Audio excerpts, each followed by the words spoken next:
Hey guys, Yankee here, and today I want to be giving my thoughts on Digimon Ghost Game episodes 42 and 43. Right off the bat, I think two really strong episodes.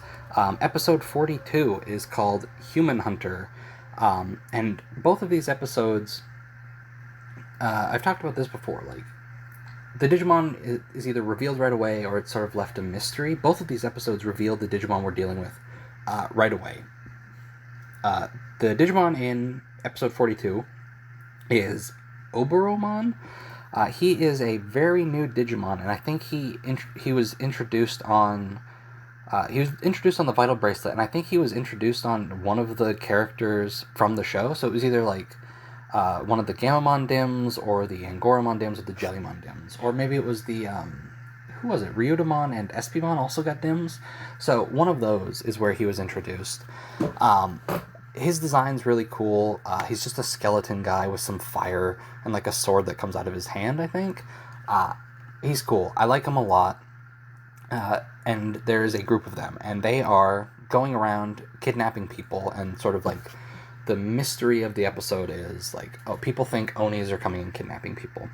Um, and no, that's not what's happening. They're just kidnapping people, and the reason they're kidnapping people is whoever kidnaps the most becomes the leader of this group of Oberomon. This is like a test to see who will lead them. And in this episode, we get a couple of people get kidnapped. Hiro gets kidnapped closer to the beginning, and then Ruri gets taken towards the end, and we have basically, what is it, Angoramon, Jellymon, Kyoshiro, and Gamamon having to sort of figure this out. And so also the way they go about hunting people is interesting, and I'm curious if it has anything to do with like a Japanese legend or anything, because like it seems very much irrelevant at the time. Like, so each one of the Oberomon has like a color that they represent. They have like a hue, like an outline almost. So like there's yellow and black and red and blue. And so they approach someone and it's like, all right, show me the color yellow. And if you show them the color yellow, they just leave. All right, I can't hunt you. But if you don't have anything yellow on you, well, then they take you and they add you to their count. So I'm wondering if that's pulled from anything, and the way they call them Onis, I'm wondering if it's pulled from anything Oni related, or if it's just something they made up for this. Because it kind of feels like a way for them to avoid certain characters getting kidnapped at times, right? But anyway, they kidnap people. They do a count to see who got the most people. Also, there's this weird thing, like Hiro and Ruri, they get thrown into like this dimension where all the people are just sitting, and like the people's wrists are connecting and like sinking into each other and like fusing into like a big long like chain, and it's kind of creepy. And eventually, I think the red one is the one that wins. So all the humans that have been kidnapped turn into a big long red scarf that goes around his neck, and now he is the king of the Oberomon. And then we have Gamamon basically freaking out. He turns into Gulos, and Gulos just tears them apart very easily. And it was cool. It was a good appearance by Gulos, and like he wipes them out. Not all of them. Like a few were sort of cowering in the corner, right? But he wipes out the ones that were doing the hunting, competing to be like the leader. He wipes them out easily, and then like eats their what is it? He said like eat their color, and so like the yellow one, he punches them, sucks out yellow color from him, eats it, and then he turns into Data and dies. So it'd be interesting to see if that comes back at all. And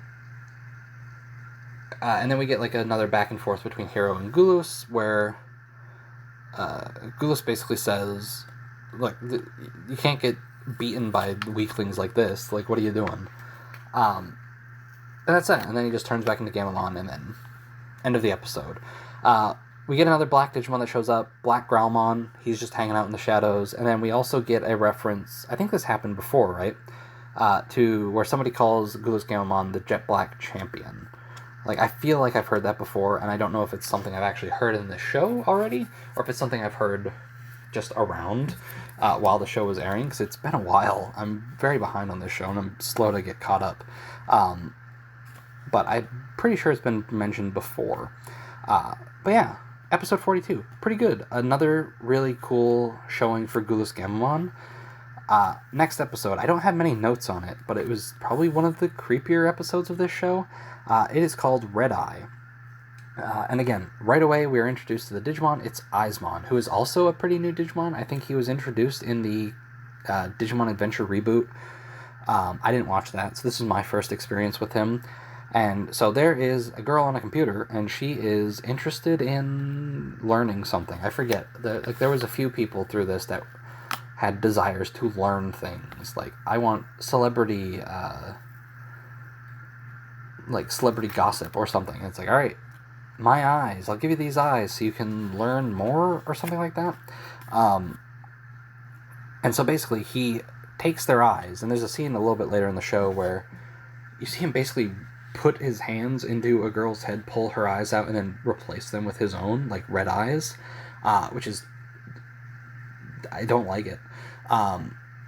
So he's putting eyes on people's bodies and basically making them cameras for himself to sort of spy on people, but he's also controlling them slightly. Like, it feels like he's able to wipe their memory a little bit, but it also feels like at times he's heightening their desire to look into something. So the main human character that this is all sort of revolves around in this is a friend of Kyoshiro from when he was in school in, I think, America, right? What is her name? Emma Haynes. So she comes to Japan to see Kyoshiro because she thinks he has a girlfriend, and she is nosy and likes to post people's information online, and so she is here to learn if Kyoshiro has a girlfriend and probably share it with people. But as soon as she gets to Japan, she goes to, like, the bathroom, and then the stall door shuts behind her, and then she gets her eyes taken. And then eyes start appearing all over her body. And just, like, all the, like, I don't like eye stuff. It grosses me out. Like, if a movie has, like, somebody's eye about to get poked, I won't watch that movie. If I see that in a trailer or something, I won't watch that. I don't really like horror stuff anyway. But, like, eye stuff, no. I don't like it. So this episode was gross. All the eyes all over their body look terrible. There's this point in this where, well, first of all, Emma's freaking out. Obviously, she's got eyes all over her body. There's a point where she's, like, digging at one, scratching at it, and, like, the eyelid sort of, like, flips up a little bit. It almost looks like it's going to peel off. That's gross. There was a point where she pulled out, like, a little sewing kit, and it seemed like she was going to try sewing them shut, which is gross. I don't like that. She didn't, thank goodness. But yeah, all the eye stuff in this is gross, and it creeps me out. What else do I have for notes here? Emma, what is that? I can't even read my own handwriting. Okay, that's basically all the notes I have. It's just eye stuff. Like, it's not a really complicated episode. We know who the Digimon is right away. It's just a matter of eventually fighting him and capturing him. So he hides in the shadows, apparently. They get him to, like, the digital zone that they go to. And then they use Canon Weissman just creates, like, a big light that draws him out of the shadow. And then they attack him and win, and then they keep him in a little jar. And that's that.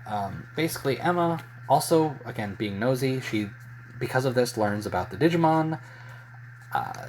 And then, like, there's some interactions with her and Jellymon. And then at the end, she goes to, like, kiss Kyoshiro, and Jellymon stops her. I don't, like, there's not, like, this is a good episode. It's very straightforward, so there's not, like, a whole lot to discuss. The eye stuff is gross. There's not, like, a real mystery or, like, how do we defeat them? It's going to be difficult. And there's not, like, a lot of, like, plot relevant stuff. Like, but it was very good. Both of these episodes I thought were very, very good. I'm trying to think if there's anything else. I don't think so. Again, Gulas Gamamon destroying all the Oberomon, cool. Eismon being disgusting and sprouting eyes on people, gross.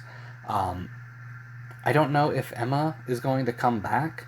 That's one of the things I don't like about episodic shows sometimes, is they'll introduce a character, and this happens a lot in the show, where it's like, wow, yeah, here's this person I know, let me go talk to them, because you have to know everybody in a show like this, or like, and they're people that you've never heard of before, and then you never hear from again. So I'm wondering if she'll come back at all. I'm wondering, yeah, that's basically it. Like, will Emma come back? Is she going to be relevant in any way later, or is she just another one-off character like the guy with the robot that followed him? What was it? A Tarajmon? A Tajarmon? I forget. The plant one that wanted to turn him into a Digimon, but then tried to turn herself into a human and then died. I don't think he's come back at all, and he probably won't come back. But anyway, 2 good episodes, a really good, Gulas Gamamon focused episode, and a really creepy, horror-y one with really, really gross, body stuff. Yuck. Anyway, that's going to do it for this video. Thanks for watching, and I'll see you guys next time.